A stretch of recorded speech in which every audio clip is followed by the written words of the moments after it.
सभी का स्वागत है। दोनों हाथ अपने हृदय कमल पर मंगल स्वरूप रखकर हम मंगलाचरण करेंगे। नमो अरिहंताणं, नमो सिद्धाणं, नमो आयर्याणं, नमो उवचायाणं, नमो लोये सव्यसाहुरम्। ऐसो पंच नमोकारो सवपावपणासरो मंगलाणं च सव्येसिं परमं हवये मंगलम्। अरिहन्तो भगवन्त इन्द्रमहिता सिद्धाश्च सिद्धीश्वरा आचार्याजिनिशासनोन्नतिकरः पूजा उपाध्यायका श्री सिद्धांत सुपाठकः मुनिवरा रत्नात्रया राधिका पंचेते परमेष्टिनः प्रतिदिनं कुर्वन्तु नामङ्गलम्। जय बोलिए पंच परमेष्टि भगवान की जय। प्रथम तीर्थंकर आदिनाथ प्रभु की जय। वर्तमान शासन नायक श्री महावीर भगवान की जय। संत शिरोमणि सौभाग्य सागर जी महाराज की जय। मुनि संघ की जय। सभी मुनिवरों का आहार विहार निरंतराय हो, इसी भावना को भाते हुए हम आगे चलते हैं। भक्तामर जी की जो हमारी भक्तिमय यात्रा चल रही है, श्लोकों का, हीलिंग मंत्रों का हम पठन पाठन कर रहे हैं, समझ रहे हैं, उसी कड़ी में हम आगे चलते हैं। अभी तक हमने 8 नंबर तक के हमारे श्लोकास को पढ़ा है, देखा है, उनके मीनिंग को समझा है। आज हम 9 नंबर का श्लोका उसका पाठ करते हैं, देखते हैं क्या है उसके बारे में, आचार्य श्री ने क्या लिखा है। तो जो 9 नंबर है, 9 नंबर अपने आप में ही एक ऑस्पिशियस नंबर है, मीन्स एक अखंड नंबर है। यूनिवर्स में बहुत वैल्यू है इस नंबर की, वैसे नंबर न्यूमरिक उसमें देखा जाए तो ये जो 9 नंबर का काव्य है, ये इच्छित मनोकामना पूर्ण करने के लिए ऐसे माना जाता है कि आपकी जो भी विशेष है ना, उसको पूरे करने के लिए ये काव्य है। तो हम इस काव्य को पहले पढ़ लेते हैं। आस्तं तव स्तवनमस्त समस्त दोषं तत्सङ्कतापि जगतां दुरितानि हन्ति दूरे सहस्र किरणः कुरुते प्रभेवः पद्माकरेषु जलजानि विकास भांजी। इसमें भी उन्होंने आचार्य श्री ने सूर्य की किरणों से जब ये सरोवर के कमल खिल जाते हैं, है ना, तो उसकी यहाँ पर व्याख्या की है कि प्रभु की स्तुति करते हुए वो यहाँ पर क्या बता रहे हैं। हम देखते हैं कि जो ये नंबर मैंने बोला 9 नंबर का श्लोका मनोकामना पूर्ति करने के लिए है, जो भी आपकी विश है वो पूरी होती है। और विशफुल चाइल्ड के लिए भी इसको पढ़ते हैं लोग, करते हैं इसकी चैंटिंग की। आप अपने जो भी आपका बेबी है उसको आप अपने अनुसार प्लान करिए। बट इसका दूसरा एक और ये है मीनिंग कि मैं बोलती हूँ कि प्लान करिए, बट जो आपके बच्चे हैं उनको भी आप संस्कार दीजिए, उनको भी ये श्लोक आप पढ़ाइए, उनको सुनाइए, तो आपकी जो विशेष है बच्चे को लेकर वो मतलब दूसरे तरीके से भी आप पूरी कर सकते हैं कि आपका बच्चे के अंदर जो हमारी जैन धर्म की प्रभावना है ना, जो हमारे जो भी गुण हैं वो सब उनके अंदर आए। और हमारे अज्ञानता को दूर करने के लिए हमारे नॉलेज को इंक्रीज करता है ये वाला जो बहुत विशिष्ट काव्य है। क्योंकि यदि हमारे अंदर अज्ञानता है, ज्ञान नहीं है, तो हम सही मार्ग पर चल नहीं सकते हैं। तो उसके लिए भी ये बहुत इंपॉर्टेंट, मैं तो इस चीज के लिए इसको मानती हूँ कि हमारी विश क्या होनी चाहिए कि हमारी जो अज्ञानता है वो दूर होनी चाहिए। ये नहीं कि विशफुल चाइल्ड की बेटा हो जाए बेटी हो जाए, वो सब नहीं। हमारा अज्ञान दूर होना चाहिए, और हमारा जो हमारे बच्चे हैं, है ना, वो हमारे संस्कारित रहे, हमारे जो जैन धर्म का जो उनके मूल हैं वो सब उनके अंदर आना चाहिए। वो है मेन इसमें, क्योंकि अदरवाइज हम ऐसे कुछ कि अपना करके रखेंगे कि ये हमको पुत्र प्राप्ति के लिए चाहिए या पुत्री के लिए चाहिए, तो वो सब चीजें फिर वो अज्ञानता की बात आ जाती है। तो आचार्य श्री यहाँ पर कह रहे हैं कि हे प्रभु, जिस प्रकार सूर्य के उगने से पहले उसकी लालिमा से जो कमल के पत्ते खिलते हैं, उसकी यहाँ पर उन्होंने इस श्लोका में कैसे कैसे एक एक अक्षर को हम समझते हुए देखते हैं कि क्या उपमा दी है, क्या तुलना की है। पहले इसका मीनिंग समझ लेते हैं कि आस्तम तव स्तवन मस्त समस्त दोषम। आस्तम समस्त दोषम मीन्स आस्तम अस्त समस्त दोषों से रहित, निर्दोष, मतलब कोई दोष नहीं है। तव मीन्स तुम्हारा, आपका। स्तवन हर बार आ रहा है, स्तवन मीन्स स्तुति से। दूरे दूर, आस्तम रहे परंतु, रहे लेकिन, यहाँ पर किंतु हमेशा एक क्वेश्चन मार्क लगाते हैं ऐसे। तत्संखतापि, तुम्हारे नाम की पवित्र कथा भी। हंति मीन्स नष्ट करना, डिस्ट्रॉय करना, कल भी आया था ये। सहस्त्र किरणा मीन्स सहस्त्र, बहुत सारी, हजारों किरणें, हजारों किरणों का यहाँ पर किससे कर रहे हैं उपमा? सूर्य की किरणों से कर रहे हैं। तो हजारों किरणें किसकी? सूर्य की।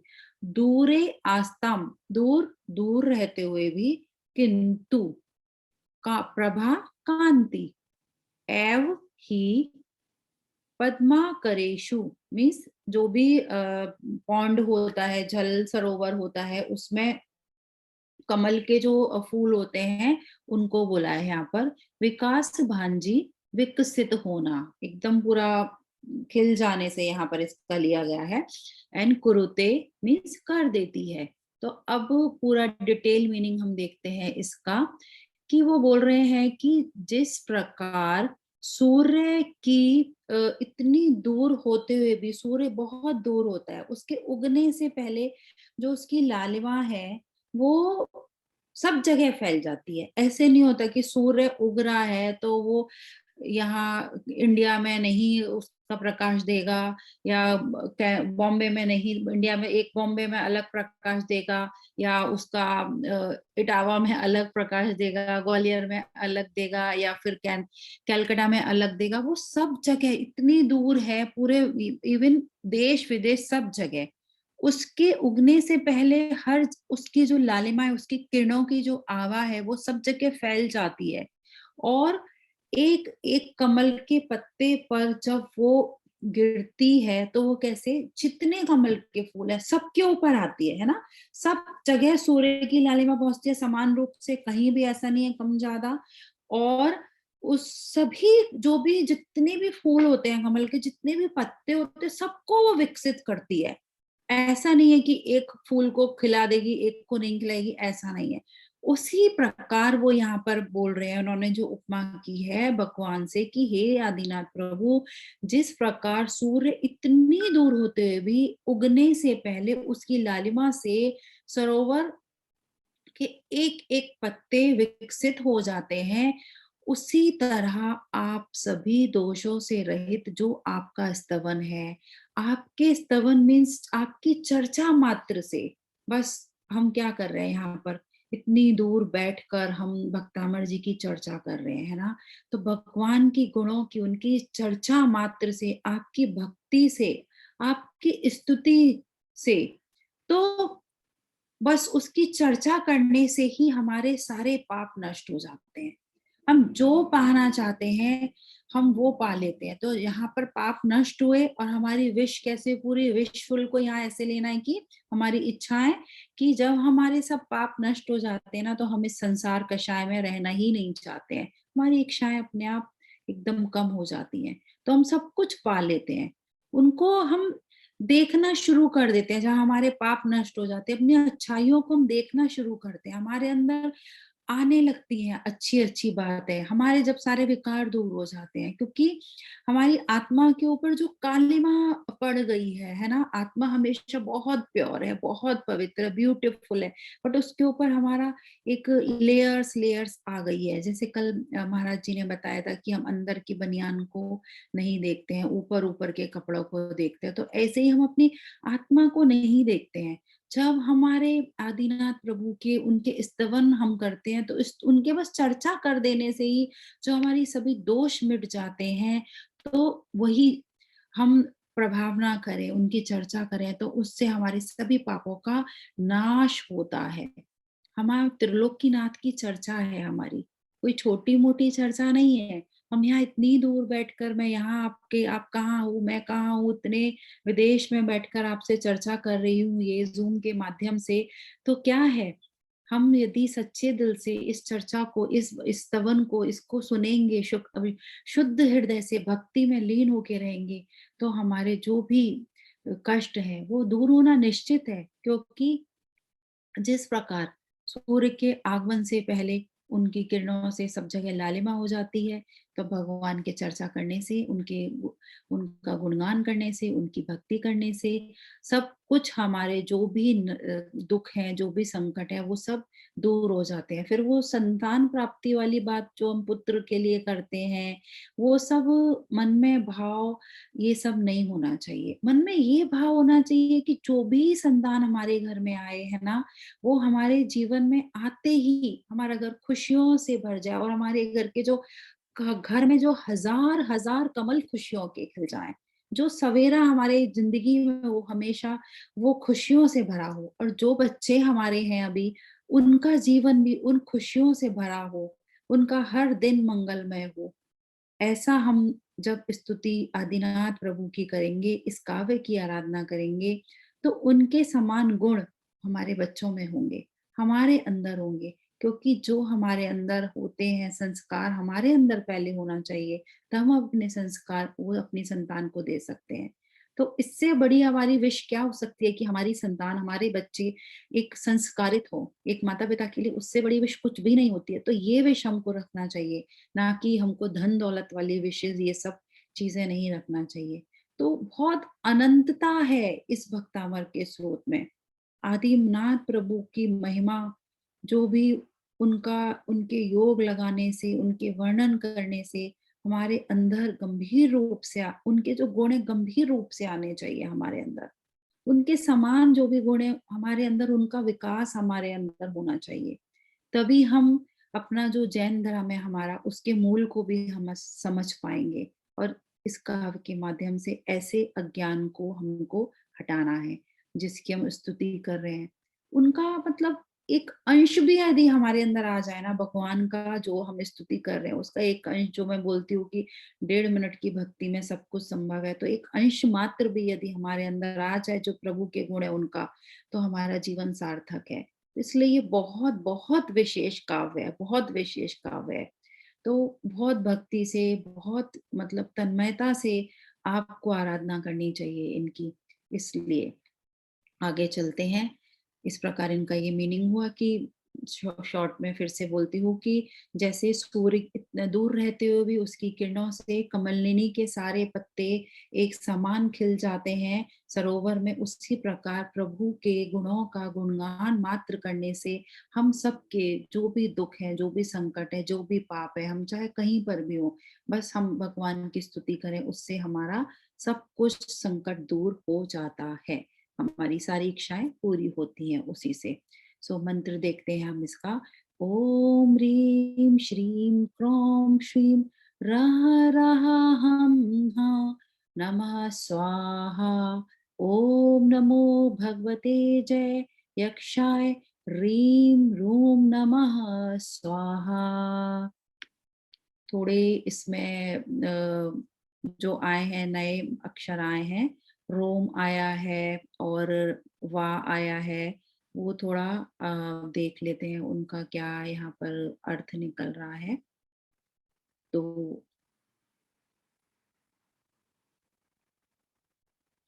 जो एक श्रीम यहाँ पर आया, ओम रीम तो हम हर दिन देख रहे हैं ना, श्रीम भी देखा, क्रौम अंकुश वाशक ये भी हमने देखा था।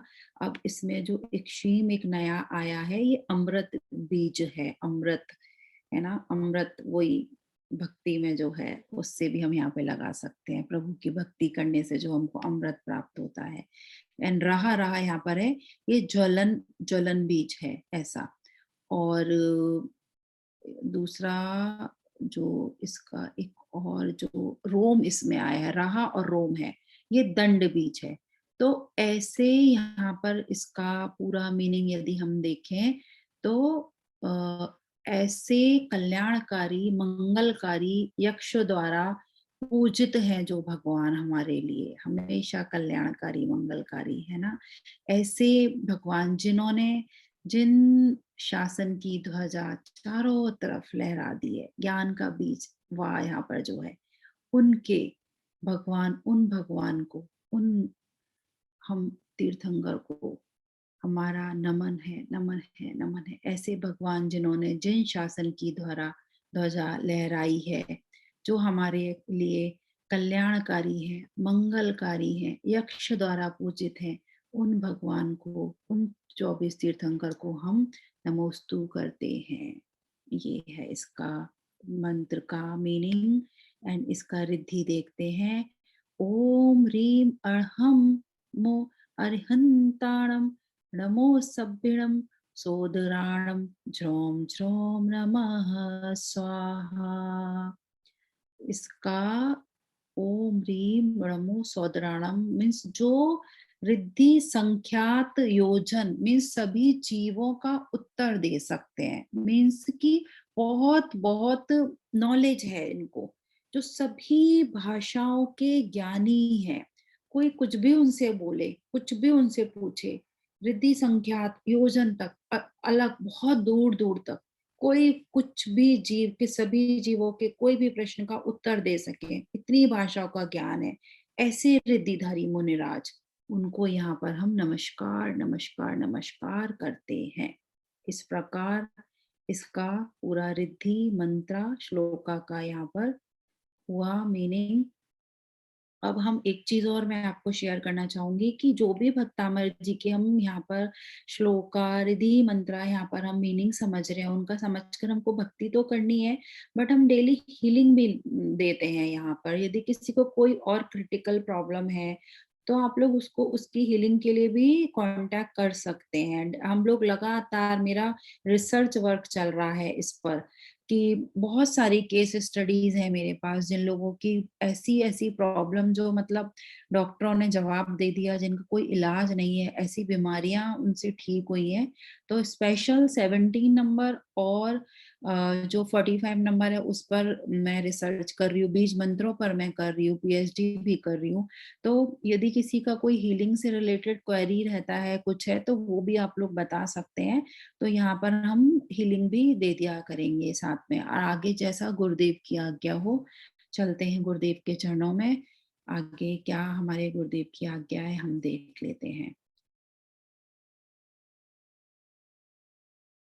नमोस्तु गुरुदेव।